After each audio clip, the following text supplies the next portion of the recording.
Ada kejadian di grup WA keluarga saya ketika sepupu saya menjelaskan soal keturunan Nabi Muhammad SAW. Dijawab sama sepupu saya, Nabi itu punya anak laki-laki tapi sudah meninggal. Sedangkan kalau dari perempuan tidak kuat genetiknya, karena keturunan itu dari laki-laki. Demi Allah, hati saya mendengar dan membaca WA di grup keluarga, hati saya sakit. Dan demi Allah, lebih bodohnya saya tidak bisa menjawab WA dari sepupu saya itu. Tolong Sudi, kiranya saya minta jawaban dari Buya, karena saya gelisah kebayang saja, dan saya cinta habaib dan ulama Buya. Mohon saya minta jawabannya, biar saya bisa balas WA dari sepupu saya, dan saya minta doanya juga. Mudah-mudahan keluarga dan keturunan saya selalu cinta kepada anak cucu Nabi Muhammad SAW. Terima kasih Buya. Maaf Buya, takut saya kurang sopan dari bahasa dan kata-kata saya. Baik, di dalam Islam urusan nasab, sambung nasab, disepakati bahwa sambung nasab dalam Islam itu adalah dengan catatan satu, dengan pernikahan yang halal, termasuk adalah yang tidak haram wati subhat. Halal, kemudian melalui jalur bapak, itu nasab dalam Islam secara umum. Tidak ada nasab melalui perempuan. Ini kan umum. Ada kekhususan di sini. Baginda Nabi Muhammad SAW. Nah, ini kalau ada, memang yang ada tadi di grup tadi, memang ada tulisan-tulisan yang disebar di negeri Arab sana juga ada yang menafikan nasab Nabi, di Indonesia juga ada menafikan nasab Nabi, nggak punya keturunan dan sebagainya. Memang ada pemikiran-pemikiran semacam itu, karena pemikiran itu jauh daripada ulama-ulama yang sesungguhnya. Ulama sudah bersepakat menjadikan kesempatan ijma ulama kekhususan tentang nasab Nabi melalui Sayyidat Fatimah Az-Zahra. Dari mana diambil kekhususan itu? Dari sabda Nabi.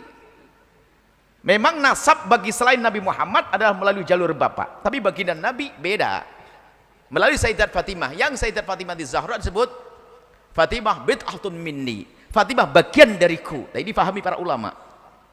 Kemudian putra dari Sayyidat Fatimah Az-Zahra, Sayyidina Hasan, termasuk Sayyidina Husain. Sayyidina Hasan dikatakan inna ibni hadha sayyidun, inna ibni hadha, anakku. Jadi biarpun melewat Sayyidat Fatimah Az-Zahra disebut oleh Rasulullah inna ibni, dan omongan Nabi adalah nasrai. Nah, disinilah para ulama sepakat, semua ulama Islam yang sesungguhnya, bahwasanya nasab Sayyidat Fatimah Az-Zahra, nasab keturunan Rasulullah sambung melalui Sayyidat Fatimah Az-Zahra, ini bab kekhususan Nabi Muhammad SAW karena sabda Nabi. Sabda Nabi.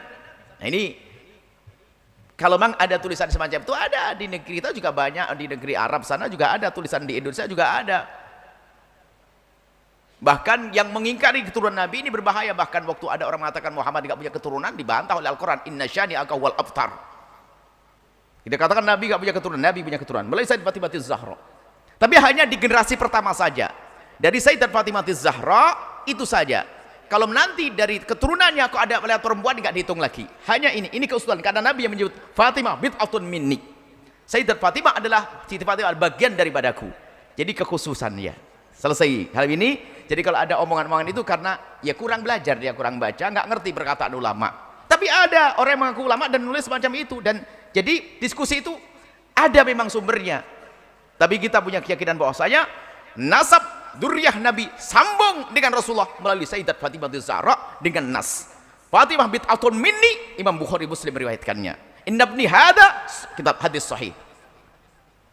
Bahkan ayat ibtihal pun adalah disebut anak cucu Nabi, anak-anak.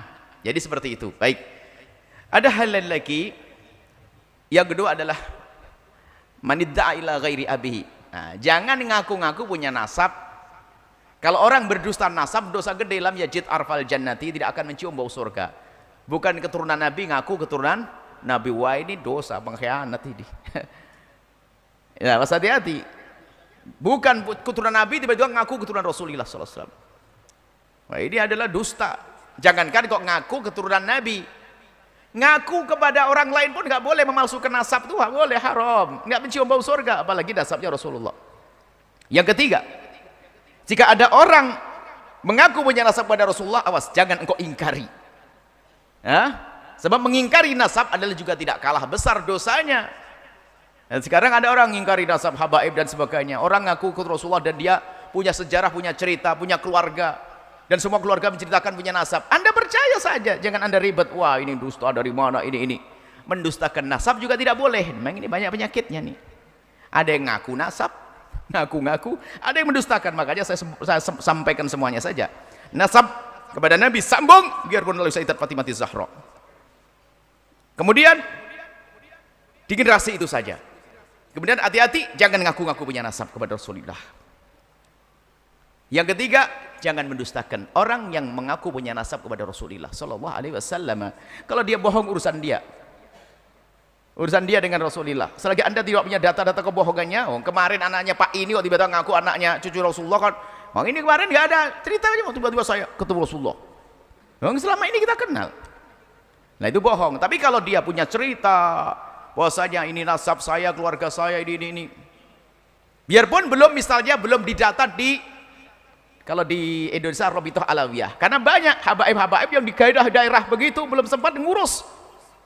Itu jangan didustakan hanya gara-gara nggak ada surat nasabnya. Mendustakan nasab itu bahaya sekali. Apalagi nasab Nabi, sehingga Anda merendahkan dia nggak sadar dan seterusnya. Hati-hati.